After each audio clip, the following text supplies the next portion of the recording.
দিদি কি করো?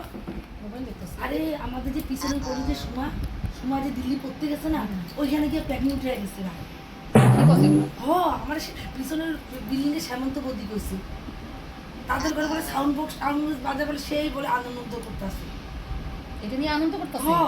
তুমি জানো না? ও মাই গড, কি আছে উল্টা মানে খুশির খবরে। খুশির খবর। হ্যাঁ তা তো আমি আরে মানে ছেলেটাকে ছেলে কি লিগাইবো? প্রেগনেন্ট হইছে ছেলে কি লিগাইবো? প্রেগনেন্ট হইছে ছেলে আইবো না, ছেলে বিয়ে করব। বিয়ে আইলে কোন দিকে আইলো আমি বুঝলাম না। প্রেগনেন্টের লোকে বিয়ে আর ছেলের কি প্রবলেম? বিয়ে না করেই প্রেগনেন্ট হয়ে গেছে। প্রেগনেন্ট হইছে প্রেগনেন্ট। কি কইতে চাচ্ছ ভালো করে কত?